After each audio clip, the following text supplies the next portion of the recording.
మన ప్రభువును రక్షకుడైన యేసయ్య నామమునకే మహిమ కలుగునుగాక. హల్లెలూయా. ఈ సమయాన్ని ఇచ్చిన దైవజనుల అన్నయ్య గారికి ప్రత్యేకమైన వందనాలు తెలియచేస్తూ ఉన్నాను. ఇప్పుడు వచ్చిన మీ అందరూ కూడా ప్రభు పేరట వందనాలు తెలియచేస్తూ ఉన్నాను. మొదటి యోహాను పత్రిక 2వ అధ్యాయం 14వ వచనంలో మనం చూస్తే, యవనస్తులారా మీరు బలవంతులు అని రాయబడి ఉంది.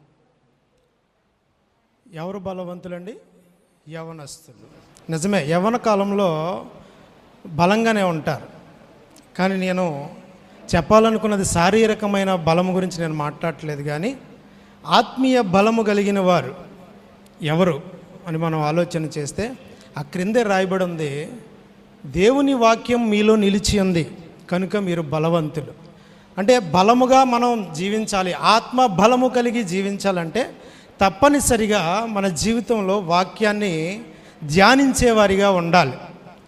ఈ ఉదయం చెల్లికి, ఇక్కడ ఉన్న యవనస్తులందరికీ నేను తెలియచేసే విషయం ఏంటంటే, శారీరక బలం ఈ లోకంలో పనిచేయదు, కానీ ఆత్మ బలము కలిగిన యవ్వన బిడలుగా మనం జీవించాలంటే తప్పకుండా మన జీవితంలో వాక్యాన్ని కలిగిన వారమై ఉండాలి. హల్లెలూయా, హల్లెలూయా. ఎవరు బలవంతులుగా ఉంటారు అంటే, న్యాయాధిపతుల గ్రంథము 5వ అధ్యాయం 31వ వచనంలో చూస్తే, ఆయన్ని ప్రేమించేవారు బలము కలిగి ఉంటారు. ఈ లోక సంబంధమైన ప్రేమ వ్యర్థము, కానీ దేవుని ప్రేమ కలిగి దేవుణ్ణి ప్రేమించేవారిగా ఈ లోకంలో జీవిస్తే నువ్వు ఆత్మ బలము కలిగి ఈ లోకంలో జీవించగలుగుతావు.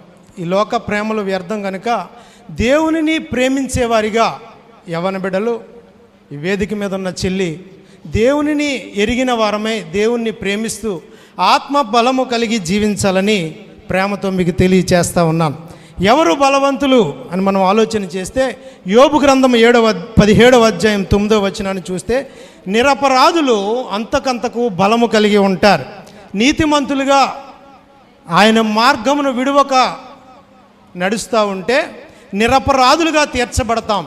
అలా నిరపరాధులుగా నీవు ఉంటే ఆత్మ బలాన్ని కలిగి ఉంటావు. కనుక యవ్వన కాలంలో జీవిస్తూ ఉన్నప్పుడు నిరపరాధులుగా నీతిమంతులుగా జీవిస్తూ ఆయన ఇచ్చే బలాన్ని పొందుకొని ఈ లోకంలో అనేక మంది ప్రజల ఎదుట నిరపరాధులుగా ఉండునట్లు దేవుడు కృప చూపించునుగాక. హల్లెలూయా. అదేవిధంగా కీర్తనల భాగము 18వ అధ్యాయం 32వ వచనాన్ని చూస్తే, యథార్థముగా ఆయన బలము కలిగిన వారు ఎవరు బలవంతులంటే, యథార్థంగా నడుచువారు బలము కలిగి ఉంటారు.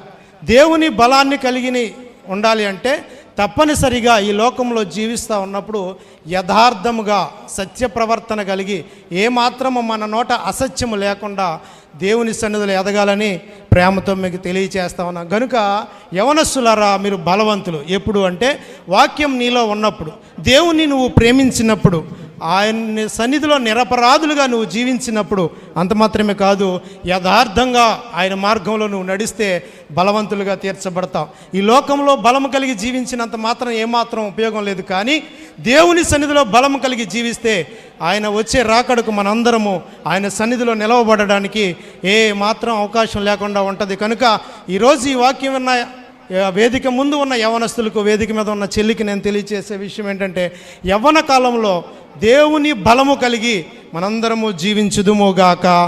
ఆమేన్.